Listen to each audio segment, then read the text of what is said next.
Hormuud Cable TV waa hilka shacabka. Sanadii 2012 waxaa dhammaanba magaalooyinka Somaliland looga dareeray sidii loo dooran lahaa gole deegaan oo bedeli doona golayaasha deegaanka ee hore. Shacabka magaalooyinka Somaliland ku kala nooli waxay tartan xoogan u galeen sidii magaalo waliba uga fiicnaan lahayd magaalooyinka kale ee dalka. Haddaba natiijada ku dhawaaqista doorashada ayaa magaalo waliba hantiday golayaal deegaan oo ka soo dhex muray xildhibaanadii u safnaa hanashada kuraasta golaha deegaanka magaalooyinka ay ka tartamayaan.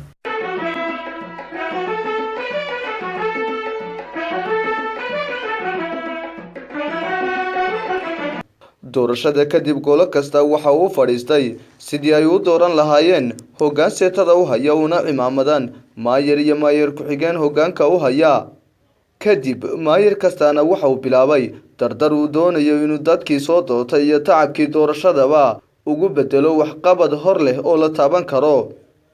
haddaba magaalada Hargeysa ee caasimadda Somaliland waxa uu beriyay waa cusub oo dhalaal iyo iftiinkiisa wata, waxaana golaha deegaanka caasimadda hoggaanka u qabtay Allah u naxariistay injineer Yuusuf Warsame, waxaana mar qura u wada riyaaqay shacabkii caasimadda Hargeysa iyagoo ku tilmaamay in codkoodii maray halkii ugu saxnaa, maankana ku hayay in doorashadii u dhacday hab xor iyo xalaal ah, hanaankeeduna sarreeyo.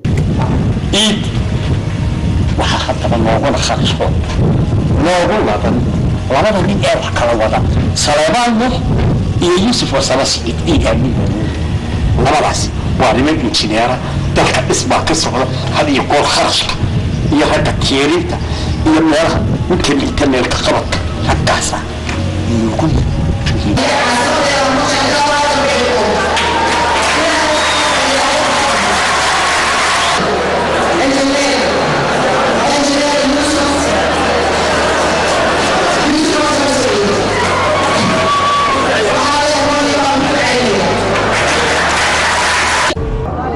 قبضكيسة iyo waxbarashadiisa ana waxaan qabaa inuu yahay maayarkii ku habboonaa reerkiisa inuu doortaan. intii xaafad keliya kumaan tala gelin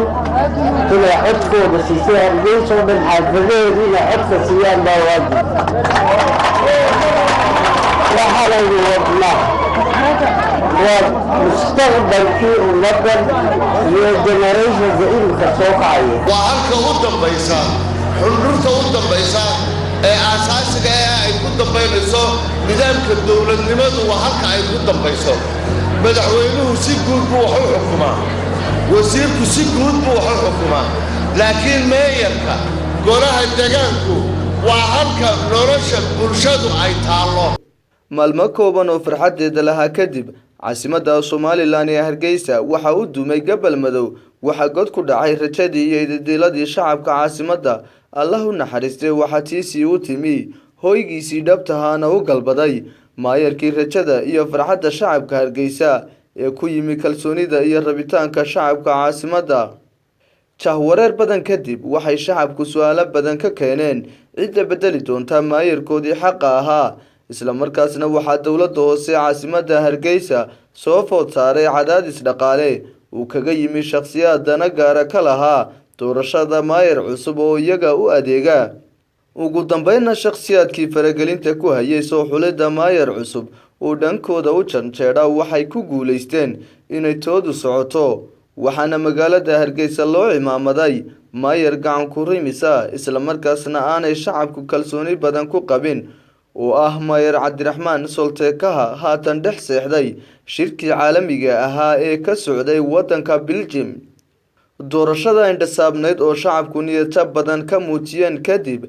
waxaa mar kaliya luntay rajadii shacabka ee ahayd higsiga caasimadaha dhigeeda ah.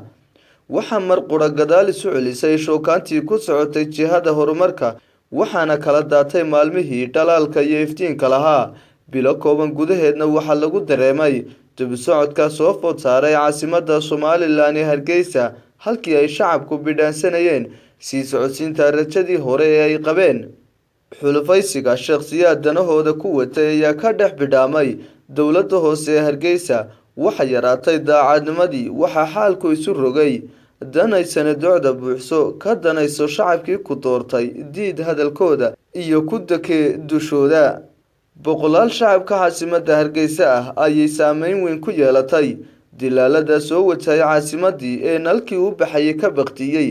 waxaana dhawaqa shacabka caasimadda laga dareemay degmooyinka ay ka kooban tahay magaalada Hargeysa waxaanu leenahay haddii aanu xafada dab la taagay waa tii laga hadlay iskuulkeeda biyaheeda qorshe la'aanteeda waxbaba ma leh cabdiraxmaan seeko waxaan leeyahay ariga ma badhuun buu raacaa ninka ariga raacay ma badhuun buu raacaa socoto kumaad soo marin miyaanad maayarka iyagii ahayn soodigiinna jeclaa kolkii hore soodigiinna jeclaa soo biliga lama mariyo neefka kaa maqan baa xoolaha ayaa la ogaadaa xaafaddu waxay qabto bal waxba xaafaddu waxay qabtay inaad ogaato miyaanay ahayn biliga inaad mariso miyaanad ahayn inaad kormeera ku marto miyaanay ahayn cabdiraxmaan adeero maxaa ku helay miyaanaan ku oolin Hargeysa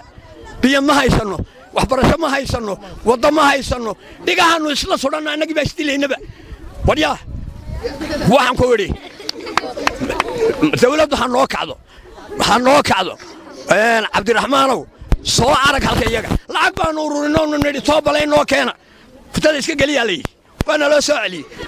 annagu Hargeysa kuma naaladee وليس maanta sida ay dawladda Soomaaliland noo baabiisay faqash dadka ma bay baabiin jireen dadka way xiri jireenun meheradii oo dadkii ku jiraan yabaniintii oo aan digtooni la siinin oo ay jiifaan oo quraacdii la samaynayo oo leeyrarkii siraadan yihiin oo taangi biyi saaran yahay iyay sidii jaahiliin ilmo yar oo xawayaan waxa muu samayn kareen iyay xaqaf ku soo qaadeen addu Hargeysa oo dhan baa guban lahayd aniga daaba meheradayda daaba Hargeysa oo dhan baa wallaahi guban lahayd inaan wadaadaho meesha ka quraacanayay oo inaan kayda صاحبها يندون ساكا إلهي كينين مركي لتوكنيي كاسا ليرك بختيي جاهلين ويان دولتنا ماها عرورتي دو سقاشن كيبا يغتغي صدح دا عروري با إنان كيرا ودن كيبو كسوهي لوبي ما انت وحن رانيا هايمان إن حمرتك إمكانيات ابن آدم كوباهن يهي إيه مقالة كلا هايستور دمان ويكا أحردنت MCH مالي دوكسي سارة مالي دوكسي وصد حابي ليضا هايو دوكسي قاسنا آدبو وديعي هداي تاي حقا قلنا دا معلمين تا hadday tahay xagga qaabka uu shaqay meesha uu yahay hadday tahay xashiiska ku hareeraysan hadday tahay baahiyo badan buu leeyahay waan dhaliilay xafiisyada waan dhaliilay ma wada dhami qaar baan dhaliilay waan dhaliilay xafiisyada waan dhaliilay ma wada dhami qaar baan dhaliilay waxaa si toos ah u soo ifbaxday inaanay caasimadii tartan la geli karin magaalooyinka kale ee dalka marka loo eego horumarka dhinacyada wadooyinka iyo tabashada shacabka halkani waa magaalada Hargeysa caasimadda Soomaaliland wali waxay tabaysaa Allah u naxariiste injineer Yuusuf Warsame Siciid maayarkoodii xaq ahaa walow ay maayar Solteko iyo xulufadiisu joogeen muddo ku siman 7 sano haddana ma jiraan cid ku qanacday hawl maalmoodkooda shaqo waxayna tabashada shacabku tuulan tahay xarunta dawladda hoose xashiishka magaalada Hargeysa ayaa isaguna noqday mid iska caadiya oo ay xooluhu u soo daaqsi tagaan golaha deegaankuna ay danahooda maalinlaha iska wataan qaylada iyo dhawaaqa ka soo dakaamaysa masaakiinta ay Solteko iyo xulufadiisu cagta mariyeen ayaa iyaguna noqday kuwa sida camuuda istultulmay walow waqtigoodii soo idlaaday shacabka caasimaduna ka daaleen hagardaamooyinka dawladda hoose haddana maayar Solteko waxa uu ka qayb galay shirka maayarada caalamiga oo lagu qabtay magaalada Brussels ee wadanka Belgium isagoo matalaya caasimadda Hargeysa kuna cimaamadan sumcadda jamhuuriyadda barakeysan ee Soomaaliland lagana filayay wax la qaybsiga magaalooyinka dunida ee shirkani ka soo qayb galay hayeeshee maayar Solteko waxa uu noqday mid la isu wada tilmaamo su'aalna laga keeno magaalada uu ka yimi kadib markii uu dhex seexday shirkii maayarada oo soconaya iska reeb Hargeysa sumcaddii Soomaaliland iyo magaaladiisaba waxa la gurguurtay maayar cidinka Berbera oo isna qayb ka ahaa shirkaasi